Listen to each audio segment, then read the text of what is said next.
Welcome back to the disaster zone that is the shed. I've had to hoover again, I've had to tidy up again, there's dust everywhere. Speaking of dust, thank you very much for your concern, everybody. This face mask, yes, it does have a gap on the outside of my nose when I wear it, but it has these magical little flaps inside that keeps the dust out. But yes, before I do anything with the dust, I have to readjust the mask and everything. It's just a bit complicated when I'm trying to talk to the camera at the same time as doing the stuff and the things, and trying not to get silicosis or something worse than that. Following my putty experiment in the last video, I now have my mould and I have marked up all the little spots where it's...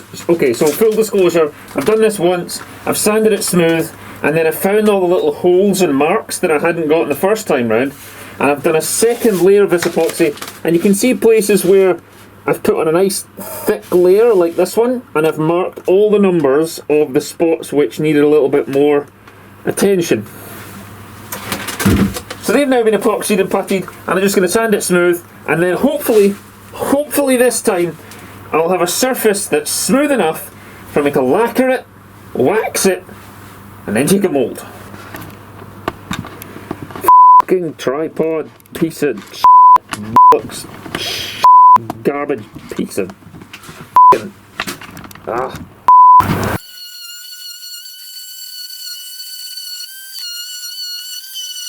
Alright, that's still pretty gummy, so it won't sand. I'm going to take it in the house for a couple of hours and see if it will cure up to a point where I can sand it smooth. Abort! Change of plan. One shift later. Oh, it's dark outside now.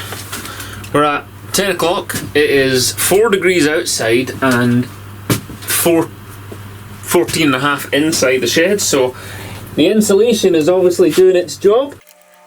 Right, bit more sanding to do on this thing.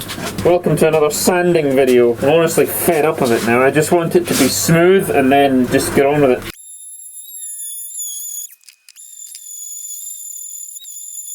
The next job is, now that I'm happy with this mould, let me point to the mould, now that I'm happy with this mould, I need to lacquer it, because I don't really want to put wax on all this dusty stuff.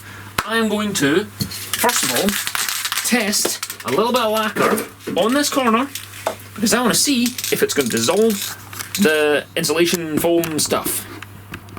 So are you ready? This is it. This could be the disaster. Who's ready? Are you ready? I'm excited. What do we think? Is that melting? Let's, just to be sure, let's hit it again. God damn it, it is absolutely melting that plastic. So maybe I won't be lacquering it after all. Oh, chemicals, why do you have to behave this way? I'm going to give it one shot at... I'm going to give it one shot at holding its own. I think it's okay on the epoxy side, but it looks like anywhere there's a gap. So on this corner here, where there are no gaps, it looks like the lacquer went straight on and it's not boiling and sizzling. Over here, that is 100% eating the styrofoam. What a disaster.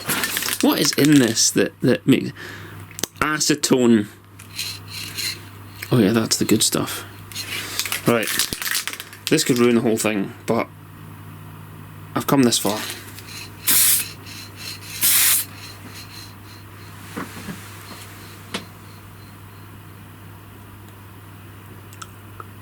Don't hear any sizzling. I'm just going to call it good. Quick coat of lacquer on the top here. We'll try to forget about the fact that it's melting the exposed styrofoam. We're just not going to talk about it. It'll be fine. We'll just pretend it's not there. If a tree falls down in the woods and no one's there to hear it or see it, did it ever really fall down? These face masks are a nightmare. Tell you what, I'm glad I don't work in the NHS. Right, so that is on. It has a gap, but it is like sealed to my chops. We're good. But I love that you guys care. Maybe you don't care, maybe you're just looking for opportunities to nitpick. Quick dose of acetone based clear coat, and hopefully it won't melt the whole damn thing.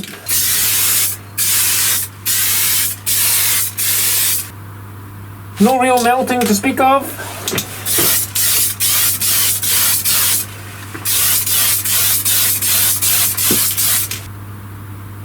I think we're going to be alright.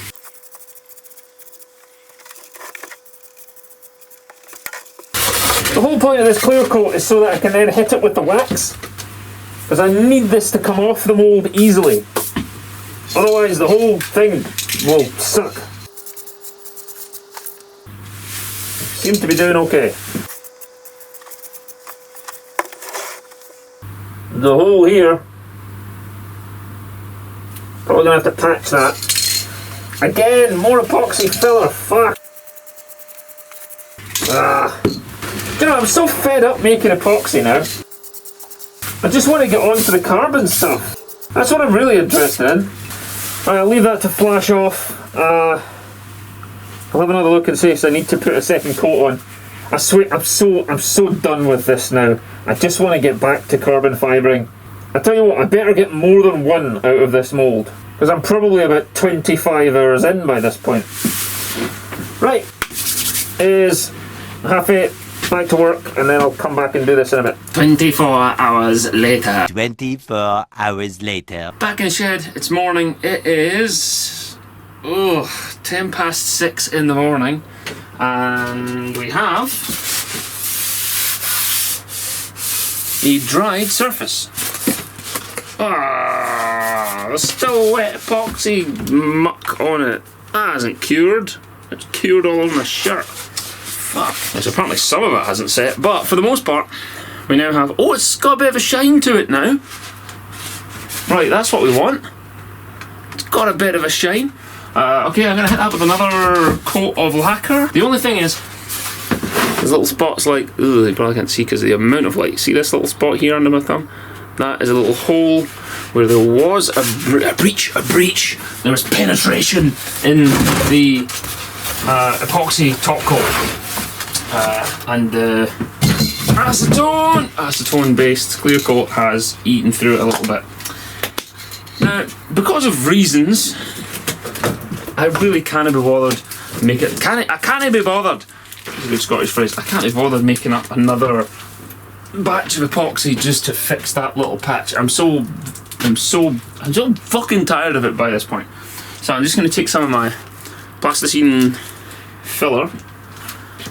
I'm just going to put some in the hole.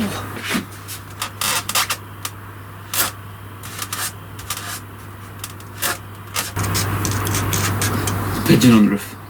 Jessie's been feeding the birds while she's been on lockdown, and we now have two of the fattest pigeons I've ever seen in my life. One of them, I have called him Pidgelord. He is massive. He is a king among pigeons. Right, we are about to find out if you can lacquer on the top of Plasticine. See? All these educational things, all these experiments that you don't have to do, because I'm going to screw them up for you. What a time to be alive! Good enough. Oh, face mask. What is it with me and dropping stuff? Ugh.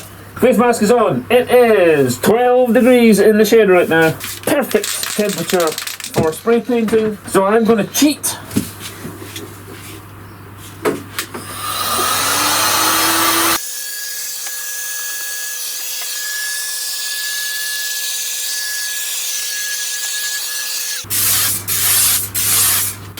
That's spraying like dog shit. By this point, I've epoxied most of my work surface, I've lacquered half my shed, and everything that I own is covered in dust. So there's nothing left to do but just to take the mask off, breathe the fumes, and give up on life. I'll come back to that later. Later that same evening. Finally, boys and girls, we are at the stage where I can put this on the smooth side of the ABS plastic, and I can attach this thing, wax it up, and then get a gel coat on it. Finally.